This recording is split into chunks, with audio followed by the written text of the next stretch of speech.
I don't really get clients from value content. To be fair, like most of my clients come from inbound and referrals. I was just thinking about this, like it's really hard to get the kind of client I want without it just being like a referral or an inbound. It's very difficult to get them through outbound and like posting like value, like how to write a thread. Like it's never generated a client for me, and I don't know if it ever will, but I totally agree there. Like it's very difficult. I'd literally I would say 0 clients have come from value content. Like whenever I post swipe files or how-tos, it just draws competitors and fucking like admirers, but it never draws people who want to work with me. Yeah, it attracts sellers, not buyers. Yeah. So now, like, I think that the goal of let me give as much value as possible for free, I think that metric is flawed. I think the goal is let me give as much insight for free, because then people get interested in the value, which is what's behind. So this was big. This was a big realization that I came across, and now it's actually been very profitable. So I wanted to share it with the Likes and Cash podcast.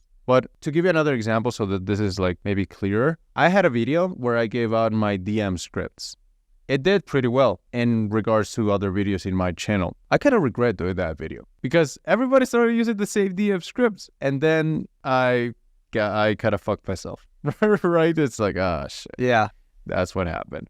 But when I said, guys, by the way, the secret to this lead flow thing is don't just let people engage. You also got to DM the people who engage with your stuff, because every follow is an implicit request for information. And then they're like, holy shit, bro. That's the key. Do you have anything for that? And that's where the sales come. Not from value, but from insight. Yeah, you kind of went against your principles there. I feel like you were always, I'm never sharing scripts, and then you randomly just like shared the scripts. Yeah, I changed my mind many times. I've changed my mind plenty of times in the past, but this one was a mistake. Well, there's 2 things there. One is, I think for me anyway, like when it comes to doing the best, I think the highest quality setting or sell by chat scripts are just people who know how to have good conversations over text and just like know how to use marketing and persuasion to their advantage in that. So I think scripts are really just training wheels, and like you'll never actually hit peak performance if you don't just know how to have nuance and have a different conversation every time. I also think on the other thing you said is, I think I tweeted this. It's actually one of my company values, but it's like, I love having like an innovator's and an inventor's mindset when it comes to business. And it's like you hip fire, spray and pray, throw so much shit at the wall. Like some things stick and some things don't. It's like what that Chamath meme where it's like, I'm in the arena trying things. Some things don't work. But like you have to have, you really do. You have to have that mindset if you want to create actual IP. And like, especially if you're in an industry where, you know, everybody's copy pasting the same shit, if you want to innovate and actually create unique IP that actually makes you valuable, you have to be able to try shit that just, you don't know if it's going to work. You try it didn't work. All right, next you have to move fast. It's try shit and break things, right? It's like in Elon Musk's biography, he's in Tesla and SpaceX, he's like, the only laws we follow are the laws of physics. We're questioning everything. If there's a rule, who made the rule? What did they make the rule based on? I don't give a fuck about rules. Break the rules, right? So you got to have that mindset if you want to actually create IP. I think going from like 0, we've talked about this before, but I think going from 0 to call it 10K a month, going from like getting your basic needs met to not be broke is copy something that's already working. And then to actually build a sustainable long-term business, you have to have your own IP and create a real brand and create real unique value for your clients. I think that comes from just trying shit and breaking things. So what is an example of one thing that you were like, this is gospel, this works, but then you broke that rule and you found something better? If you don't have an example, I have an example, but I wanted to ask. I have a million of those things, but I'd say one of those things would probably be the entire notion behind follower growth, kind of like the original ghostwriting offer, right? You kind of pioneered it, but like the OG offer from 2021, 2022 that everybody talked about was you get this many followers guaranteed, and then you do it for free if you don't get there, and you do a certain amount of retweets and all this stuff. I fucked that. I said, fuck that. I'm going to completely change this offer. I'm not going to guarantee growth. I'm going to try and get sales, and I'm going to hope it works. And it worked, and my offer completely changed. I was able to charge more money to get less followers because we're able to get sales to cover the cost of our retainer. And I think that was a huge shift, and I had to change how much content we were putting out based on like what I had originally learned. and I had to put out a different amount of content, different types of content. I had to put different kinds of ads, like all sorts of things that I just had to slowly throw at the wall. And like, yeah, I churned clients, and yeah, like some people couldn't get results at first, but I figured it the fuck out. And I was able to create a unique offer, and now no one has the offer I have. And now that's my IP, and I would never sell that for the world. There's a reason I don't tweet, I built my agency to $60K a month. It's just, I don't want to tell you how to do it. You know what I mean? Will you tell me how to do it, Marcos?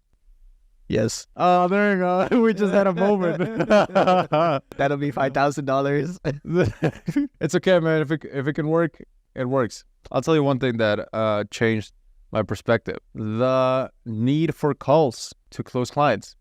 Bro, there is such a thing as closing clients without a sales call. I was flabbergasted. I was shook when I understood that this was a thing. Did they come to scold you? Are you making too much noise? No, I hit my I have a pin board here with all my stuff, and I accidentally hit this, and I got scared when I was yawning. What is that? What is that stuff? Is that a VR thing? Apple Pencil. This is my AirPods case. That's my iPad. These are my blue light glasses, and these are like my military rewards. Oh, nice. I thought it was like a eye mask or something. Oh no, it's my AirPods case. AirPod cool. Max. Cool. Well, there you go. Yeah. Good. Thank you for the clarification. Also, did you grow in New York City, New York? What do you mean? You ever watched that Theo Von thing? It's like, you know how people that are from New York, they like say it. What the hell, bro? Okay. The vibes are on for this pod. Yeah, there you go. Well, hold on. He's got a lamp. No. A turn on lamp, bitch. Vibes are on for this pod. Welcome to the Lex and Cash podcast, boys. Okay, so yeah, sales calls, right? You don't need that, apparently. So when I started selling just via text, it was shocking to me that you could do something like that. And the key there is you gotta lower the now number in order to get instead of the big screenshots, because that may include a lot of volatility in the business. You go for LTV and recurring revenue and getting people to actually stay. So that changed entirely how I think about business. Without sales calls, it's so less stressful, man, because you know what's the most thing about like the most stressful thing about having like a team, sellers, closer, sales manager and stuff. If you run a business by yourself and you don't have calls, it's like, okay, like it's kind of stressful.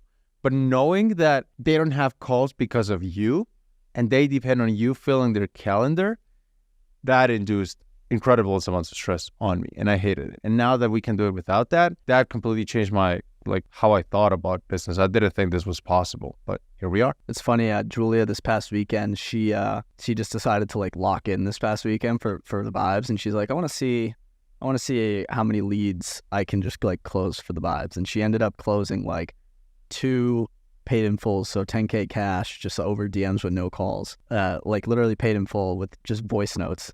And she was able to close that this weekend and have a 10K cash weekend. Just feel like she was just like, just want to see if I can do it for fun.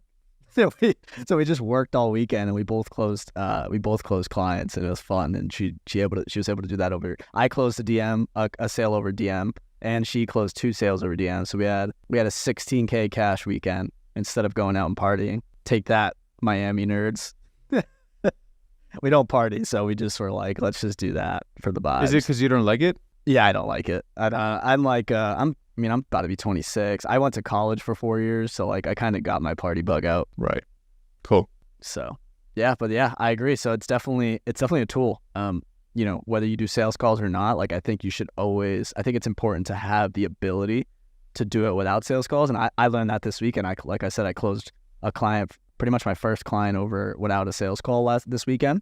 And she was able to do it twice just for fun. So it's a great tool to have. If you can do that, if you can close clients paid in full over DMs, you could definitely close them on sales calls. It's like, you know what I mean? It's definitely, I feel like it's a belief thing. It adds a lot of confidence to you. You know what I mean?